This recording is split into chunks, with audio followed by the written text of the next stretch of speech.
As a soldier, I fought for country. As a rebel, I fought for cause. As a man, I fought for freedom. My name is James Wilson, and I fight to the end. I am not ashamed to speak the truth. I was tried for treason, banished to Australia, banished to Australia, banished to Australia, banished to Australia.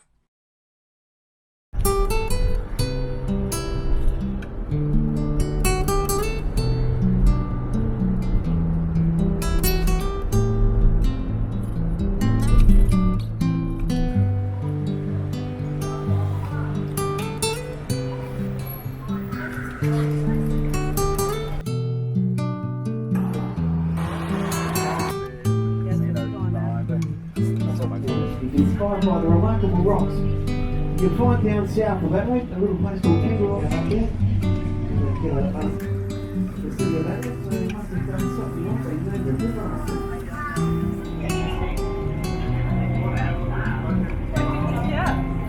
Still standing tall after all these years.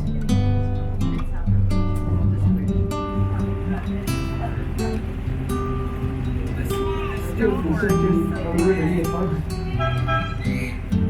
Well maintained by the Adelaide City Council.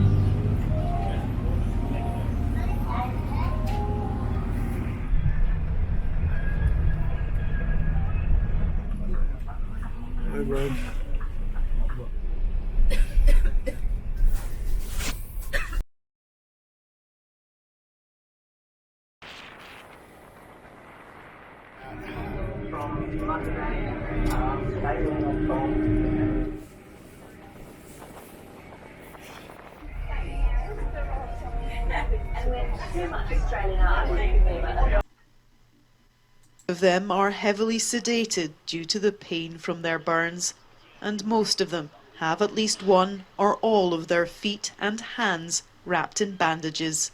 These are the prized koalas of Kangaroo Island, the only disease-free population in the world.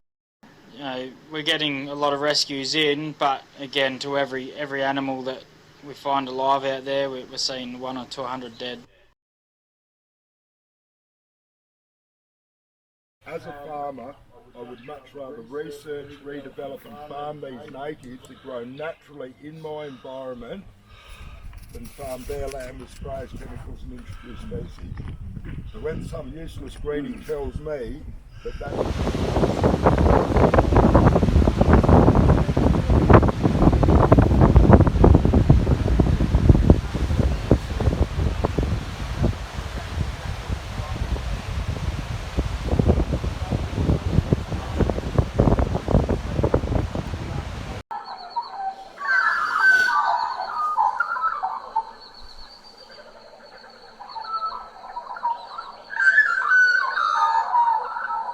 actually are the largest kingfishers in the world. So normally, if you're thinking of a kingfisher, they're quite small and they live near permanent water and they'll dive in to catch anything aquatic. So that could be fish, frogs, tadpoles, and a lot of Australian birds do it, cooperative breeding, and it's dry as sort of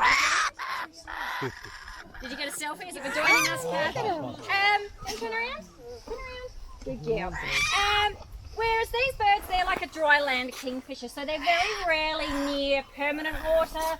That's my finger, thank you. You probably would have seen these guys. There are three predominant species of kangaroo, being the eastern grey, the western grey and the red kangaroo.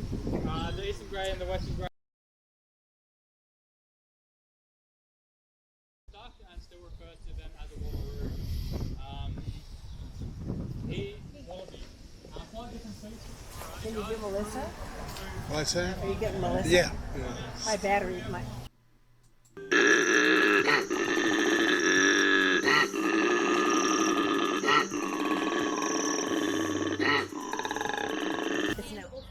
Under the bottom, no squeezing of the ribs. They do have a delicate floating rib cage, and essentially they can be crushed quite easily and hurt their organs. So just under the bottom, and she'll hold on to the top, she'll relax, and she doesn't as well. well, that's a trick, is the ones that they like and the ones that they can survive off. There's 27 type of gum trees that actually survive here on the island and naturally grow here. Only 6 of these koalas eat, so that makes it tricky. Also, they don't like the ones that are in different areas to where they've been brought up. So most of the ones we've received at the wildlife park here, the koalas, they're from the western end of the island. That's where it's been most heavily impacted. So we can't relocate them to the eastern end because the soil, the water, everything's different. The trees might be the same type of trees, but the actual nutrient and flavour of them isn't the same. They won't relocate. Did you have to pass some off to Bungarong or? We wish we could kind of take them off the island and bring them back later. We can't do that. Oh. KI population of koalas is the only surviving population of koala that is disease-free and free of chlamydia. Chlamydia kills many koalas every year, and so if we were to do that, we can't bring them back. Oh, wow. So we could do that for their own good, but we want to build this population back up again. So it was estimated that so the 30,000 that died, that's about 50% of the believed population that were here. So we thought we had about 60,000 on the island, so now that's at least halved. Basically they were brought to KI as a number of about 18 that were brought to the island. They were all disease-free, and that was actually with the intention of making this a disease-free, isolated population. It worked very well. We actually had to start a desexing program where we desexed some females so that they couldn't reproduce. The numbers for the island just got too much. They stripped the gum trees. In such high numbers they can become a bit of a pest because they do kill gum trees, which are native and quite beautiful and necessary to the ecosystem. In the fires, it might. So where I see it is, I wouldn't call it a positive because animals died. But No, I you do understand. have a point. However, there is a 30% difference in between what was killed and the habitat that remains. So, we've got 30% of koalas that don't have habitat to go back to. That's where we have to outsource our gum and try and get gum that they can survive off and that they will want to eat. And that's why we aren't releasing just yet, because we do have to regrow these trees. Some blue gums can take up to 20 years to mature, depending on the water content and the ground. So, how much does Elsa weigh approximately? She's between 8 and 9 kilos is my estimate. She's quite average size for a female. The females can get up to about 1 kilo roughly, and males up to a maximum of about 15. Quite heavy. Yeah.